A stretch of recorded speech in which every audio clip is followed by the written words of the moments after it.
নমস্কার, সুপ্রভাত। সবাই কেমন আছেন? আশা করি সবাই ভালোই আছেন। আমরাও ভালো আছি। কয়েকদিন ধরে সর্দি কাশি নিয়ে একদম এডিটিং করতে পারছিলাম না। তাই ভাবলাম আজকেই করে নিই।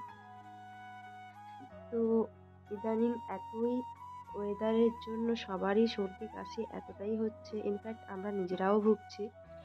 তো ওষুধপত্র সমস্ত কিছু খাওয়ার পালা কমপ্লিট করেও কোনোভাবে সুস্থ হতে পারছি না। কোথাও না কোথাও মানে একটু একটু থেকেই যাচ্ছে, গলা খুসখুস করছে, হালকা কাশি সর্দি থেকেই যাচ্ছে। তো তাই ভাবলাম একটা ছোট্ট রেমেডি শেয়ার করে নিই তোমাদের সঙ্গে। এটা জাস্ট কিছুই না, ফ্রিজ থেকে এক টুকরো আদা বের করে ওই আদাটাকে গ্রেট করে নিলাম এবং ওটা একটু গুড়ের সঙ্গে মিশিয়ে কড়াতে ভালো করে পাকিয়ে নেব। তো যাতে একটা মানে আঠালো শেপ চলে আসে। তো ওর সঙ্গে একটু হলুদ গুঁড়ো, একটু ব্ল্যাক পেপার এবং একটু বিট লবণ দেব।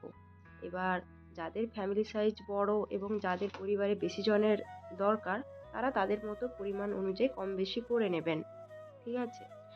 তো তারপর ভালো মতো সেট হয়ে নিয়ে এটাকে আমরা একটা ট্রেতে তুলে নেব।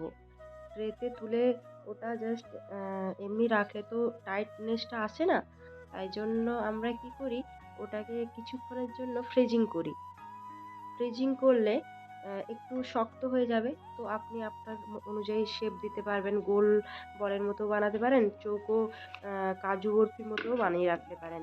আর এটা অনেকদিন সংরক্ষণও করতে পারবেন। কিছুই না, প্রত্যেকদিন খাওয়ার পর একটা করে খেয়ে দেখবেন, অনেক উপকার পাবেন।